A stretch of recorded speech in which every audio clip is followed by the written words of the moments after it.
Mateus capítulo 18, versículo 10. Vede, não desprezeis a qualquer destes pequeninos, porque eu vos afirmo que os seus anjos nos céus veem incessantemente a face de meu Pai Celeste, porque o Filho do Homem veio salvar o que estava perdido. Que vos parece? Se um homem tiver 100 ovelhas, e uma delas se extraviar, não deixará ele nos montes as 99, indo procurar a que se extraviou? E se porventura a encontra, em verdade vos digo que maior prazer sentirá por causa desta, do que pelas 99 que não se extraviaram. Assim, pois, não é da vontade de vosso Pai Celeste que pereça um só destes pequeninos. Amém. Vamos orar. Senhor, ajuda-nos na compreensão do Evangelho, da Tua Palavra santa, bendita, gloriosa, perfeita e suficiente. Neste dia, Pai, que é o dia do Senhor, que o Senhor santifique o nosso coração na Tua presença, no temor de Cristo, e nos impulsione, ó Pai, uma vida cristã autêntica e frutífera, em nome de Jesus, amém. Meus irmãos, esse texto continua a temática dos pequeninos, os pequeninos amados por Deus. Nós vimos no versículo 1 até o 5, que os discípulos estavam perguntando de uma forma muito tola, quem era o maior? Jesus então traz uma criança e diz para que os discípulos se preocupassem com isso apenas, serem humildes como uma criança. No versículo 6 a 9, nós vimos que Jesus amplia a ideia dos pequeninos para os pequeninos que creem em mim, aqueles que ainda estão crescendo na fé, não somente as crianças agora, mas também os discípulos que são humildes como as crianças, e que podem, por alguma razão, alguma circunstância, tropeçar, se escandalizar. E agora então no versículo 10, Jesus ele fala, não desprezeis a qualquer destes pequeninos. Então o verso 1 a 5, não desprezar ou desconsiderar os pequeninos, como se fossem alienados do reino, não desconsiderar. Segundo, não tropeçar, versículos 6 a 9, e por fim, que é o texto de hoje, não desprezar. A palavra grega aqui para desprezar significa ter um baixo conceito, se sentir superior e colocar o outro numa inferioridade. Esse texto das ovelhas, ele deixa as 99 e vai buscar aquela que se desviou, é mais comum em Lucas. Nós lemos mais em Lucas, mas vimos aqui que está em Mateus também. Em Lucas ele está em outro contexto, que é de evangelismo. Veja por favor Lucas capítulo 15. Aqui é mais de discipulado, lá evangelismo.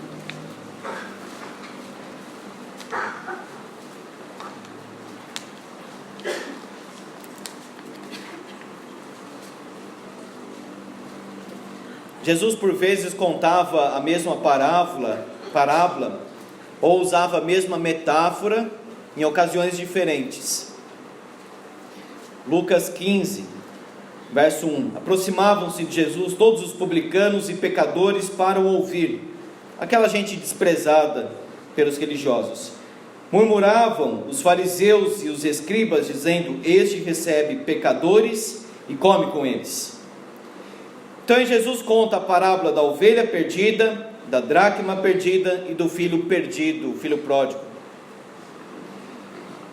Então Jesus contou aqui essa parábola, como está registrado em Lucas, para dizer o seguinte: nós temos que ir atrás dos perdidos. Ela foi encaixada aqui, digamos assim, no contexto de evangelização. Em Mateus, de discipulado. quando Jesus está falando dos pequeninos que tropeçam e se desviam. Vejamos então, em primeiro lugar, os pequeninos são assistidos pelo Deus soberano. O verso 10 fala sobre os anjos nos céus e o Pai Celeste. Há uma ênfase aqui do céu, os anjos nos céus e o Pai que é celeste, dando essa ênfase que o céu cuida dos pequeninos na terra. E esse foi um dos textos básicos para criar aquela doutrina, aquela crença que cada criança tem um anjo da guarda. O texto não está dizendo isso. O texto, como está escrito aí, até fala no plural, né? Os seus anjos nos céus veem incessantemente a face de meu Pai Celeste. É claro que o anjo Gabriel, lá em Lucas capítulo 1, verso 19, disse que ele assistia diante de Deus. Eu sou Gabriel que assisto diante de Deus. Então esse texto está dizendo que Deus de fato dá uma atenção especial, Ele tem um cuidado especial, um favor especial para aqueles que são os seus pequeninos, crianças e discípulos mais enfraquecidos, neófitos, solitários e fracos, desviados. Está escrito aí, não tem como fugir dessa verdade. Os seus anjos nos céus veem incessantemente a face de meu Pai Celeste. Deus concede atenção especial aos pequeninos. Alguém pode dizer, mas Deus então não atende a todos? Deus não olha por todos? Sim. Mas o que esse texto está dizendo é que os pequeninos, as crianças e os discípulos necessitam de um cuidado maior, de uma graça maior de Deus. A fragilidade então dos pequeninos é assistida por Deus. Ele os encoraja, Ele encoraja os anjos a cuidar dos solitários, dos perdidos, dos doentes, dos desencorajados. Deus se importa enormemente com cada um deles. Anjo da guarda é uma ficção, é uma lenda, é uma coisa que não tem o menor sentido. Agora, crer que anjos celestes, poderosos, gloriosos, são enviados em favor daqueles que hão de dar a salvação, e até especialmente os pequeninos, isso é verdade bíblica. Que vem, diz aí, incessantemente a face de meu Pai Celeste. Que doutrina maravilhosa e gloriosa, saber que nós somos guardados pelos anjos poderosos e gloriosos, não aqueles até efeminados, às vezes parece nos filmes, não, anjos poderosos, gloriosos, da parte de Deus Todo-Poderoso. Os pequeninos são assistidos pelo Deus soberano. Segundo, os pequeninos são resgatados pelo bom pastor. No versículo 12, fala sobre um homem que tem 100 ovelhas e perde uma. A primeira coisa é a dor da perda. Perder uma ovelha que seja, é doloroso para este bom pastor.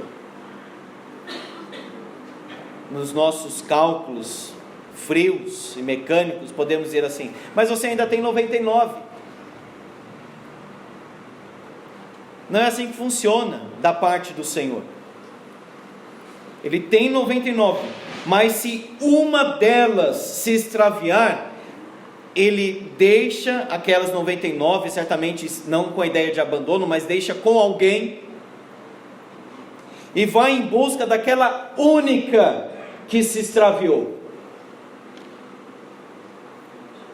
A dor pela única ovelha é como se todas as ovelhas tivessem se perdido.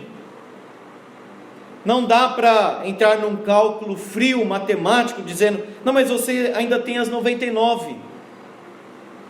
A primeira coisa que nós aprendemos com esse texto é que nós temos que sentir a dor da perda. Algum crente está desviado do Evangelho? Alguém estava aqui no aprisco, no rebanho, e se desviou? Nós não podemos consolar o nosso coração dizendo assim, mas pelo menos nós temos muita gente aqui ainda. Nós temos que sentir a dor da perda. E não dizer cada um com seus problemas, ou cada um busque a Deus por si. Quantas vezes você chorou e orou por aqueles que se extraviaram, para usar a linguagem do texto aqui? Quantas vezes você se alegrou grandemente quando uma pessoa que estava afastada e veio aqui num culto? Aliás, você sabe quem está fora? Você sequer notou isso? Quanto pesa no seu coração ver alguém assim, perdido, fora do caminho? Não estou falando de salvação, porque isso está no contexto de Lucas. Aqui é discípulo. Antes de tudo, então, o bom pastor sente a dor da perda, do extravio. Segundo, a busca do amor. Eu lamento que tenha se desviado, mas por que você não vai buscar então? Ainda mais se você tinha proximidade com aquela pessoa, por que não vai atrás? Por que não busca? Por que espera alguém fazer isso por você? Ele não somente sente a dor da perda, mas é justamente porque ele sente essa dor que ele busca a ovelha perdida, a busca do amor. E aí o pastor vai atrás mesmo da parábola aqui. Ele se lança, ele se sacrifica, ele percebe a falta. Um comentarista colocou de modo muito interessante sobre essa percepção da ovelha que faltou, escrevendo o seguinte: é muito difícil, lembram os sociólogos, relacionar-se efetivamente com mais de 150 pessoas. Portanto, membros de igrejas maiores estarão em grande perigo de serem subatendidos, atendidos de uma forma inferior. O acesso ao ministro é raro, os líderes estão ocupados, o contato fica cada vez mais superficial. Isso aqui é muito verdade. Já é difícil aqui acompanhar essa igreja, por exemplo. Mas nós não podemos deixar de observar quem está faltando entre nós. E não desejar outras coisas. Uma igreja enorme, aí nem tem relacionamento com as pessoas direito, nem sabe quem está ali, nem sabe quem veio, quem não veio, quem está faltando, quem sumiu. As pessoas ficam cada vez mais frustradas, diz ele. Ninguém na liderança realmente os conhece. Quais são as suas necessidades e que dons eles podem contribuir para a igreja? Ele começa a falar que é imperativo dividir a congregação em unidades pequenas e atenciosas, grupos de comunhão, que nós chamaremos hoje de congregações e outros trabalhos. Mas por que ele está falando isso? Por causa dessa necessidade de estarmos próximos uns dos outros. Perceber que uma ovelha das 100, uma está faltando. Ele sai em busca da perdida. O bom pastor é Cristo. Ele protege as ovelhas, ele morre pelas ovelhas. O bom pastor dá a vida pelas ovelhas. Ele busca as ovelhas, como está aqui no versículo 11. O Filho do Homem veio salvar o que estava perdido, não os que se achavam justos, os fariseus, os escribas, os religiosos, não, ele veio atrás dos perdidos. Ele guia, ele protege, ele alimenta as suas ovelhas. Essa é a busca do amor. A dor da perda, a busca do amor e o prazer do encontro. Veja o versículo 13, o prazer do encontro, a alegria do encontro. Se porventura a encontra, tem uma condicional aí, sempre. Em verdade vos digo que maior prazer sentirá por causa desta, do que pelas 99 que não se extraviaram. Veja que alegria é encontrar uma ovelha perdida. Em Lucas diz que este pastor que encontra, ele chama os seus amigos e diz: alegrai-vos comigo porque já achei a minha ovelha perdida. E Jesus diz: haverá maior júbilo no céu por um pecador que se arrepende do que por 99 justos que não necessitam de arrependimento. No contexto de Lucas, se refere àqueles que achavam que não precisavam de arrependimento. A alegria da ovelha, da dracma perdida e do filho encontrado. A maior alegria para a igreja, uma das maiores alegrias, deveria ser exatamente alguém que estava perdido e agora foi achado. Alguém que estava fora de casa e agora voltou. Nós não podemos distrair no ministério ou no serviço com tantas outras coisas e perdermos este foco de ir atrás, de buscar o perdido. Seja no contexto do não salvo ou daquele que estava aqui entre nós, mas se desviou, se perdeu, está em caminhos aí aleatórios, fora da igreja. O prazer do encontro. O pai sai ao encontro do filho que estava fora, corre, abraça, beija e diz: vamos fazer uma festa, porque esse meu filho estava morto e reviveu, estava perdido e foi achado. Nós não podemos desistir, meus irmãos. Existe um ministério a ser feito, e esse é o ministério da palavra. Esse é o ministério de buscar os perdidos. Esse é o ministério de evangelizar. E esse é o ministério da igreja. Não é do pastor somente, dos presbíteros, dos diáconos. Deus quer usar você para fazer isso. Porque aquela pessoa lá do seu trabalho, é você que tem que evangelizar. É você que está ali. Deus colocou você ali, é você. Do trabalho, da escola, da vizinhança, da família. É você que tem que abrir a boca e evangelizar. E não precisa ter habilidade, não precisa ter curso de teologia, precisa ter o evangelho no coração e Jesus Cristo no centro da vida. Você busca o perdido, as pessoas vêm, Deus traz e você toca. Mas primeiro tem que desejar isso. Eu espero que aquela pessoa tenha um encontro com Jesus. O prazer, a alegria do encontro. Por último, os pequeninos são preservados pelo Pai Celestial. Veja o versículo 14. Assim, pois, não é da vontade de vosso Pai Celeste que pereça um só destes pequeninos. O Pai Celeste, versículo 14, os anjos nos céus, versículo 10, e o Pai Celeste, versículo 10 de novo. Esse é o nosso consolo, que o céu está no controle, e não a terra. Deus e não o homem. Porque talvez você olhando para alguém que está desviado, ou perdido mesmo, a conclusão seja: não tem mais jeito, para Deus tem. Deus pode todas as coisas. Qual é a vontade do Pai Celeste? Um só destes pequeninos, esses amados que podem até tropeçar, se escandalizar, sair do caminho, mas se eles são pequeninos de Deus, se eles são criancinhas de Deus, essa é a ideia da palavra aqui, eles voltarão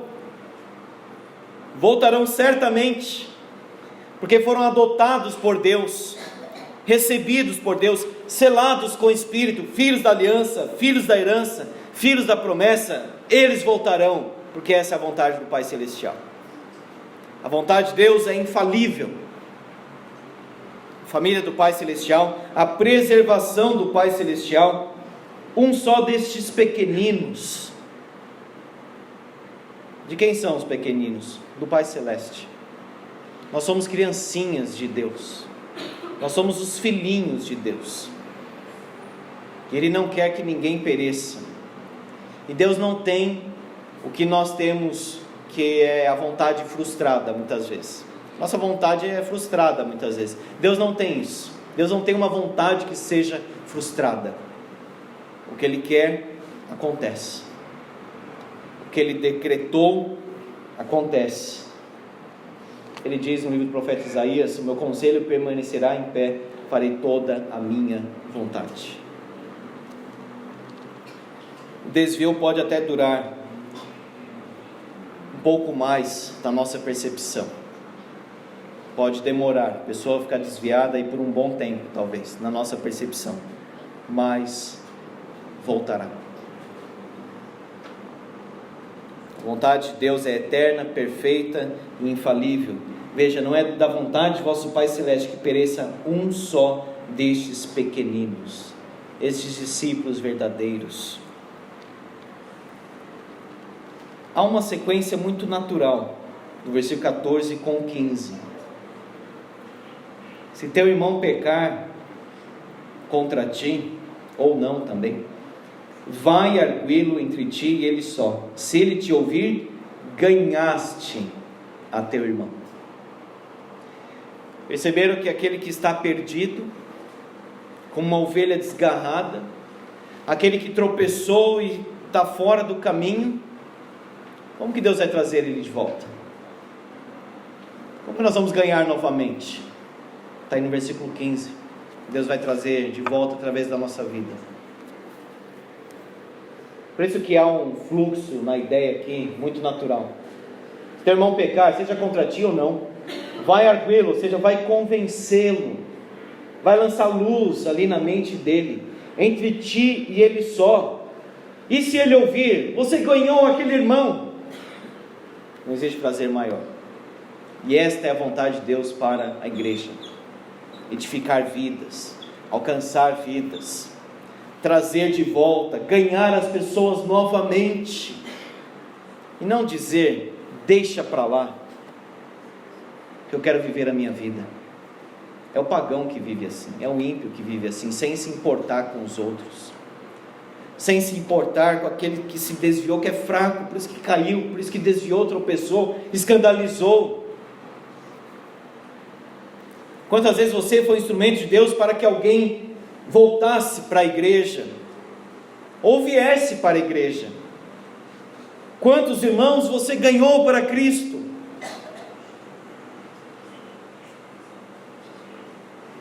E os discípulos perguntando quem era o maior. Você acha que Jesus estava preocupado com essa pergunta? Deus queria era serviço, não quem é o maior. Quem quer servir, é isso que Jesus quer. Essa é a grande pergunta, não é quem é o maior, quem quer servir, porque o capítulo começa lá em cima com essa pergunta: quem é o maior? Não, quem quer servir no reino? Quem quer ser humilde como uma criança? Nós devemos, na verdade, imitar os pequeninos, edificar os pequeninos, preservar os pequeninos e ganhar aquelas pessoas que caíram de volta. O Filho do Homem não veio para ser servido, mas para servir e dar a sua vida em resgate por muitos. Que Deus use a sua vida para ganhar muitas pessoas para o Senhor. E não desista de orar para aqueles que se perderam, que se desviaram. Quantos que corriam bem, de ti longe agora vão. Mas ore por eles. Se aproxime, busque essas pessoas. Este é o ministério da igreja. Essa é a essência do ministério pastoral. Que Deus nos ajude. Amém. Vamos orar.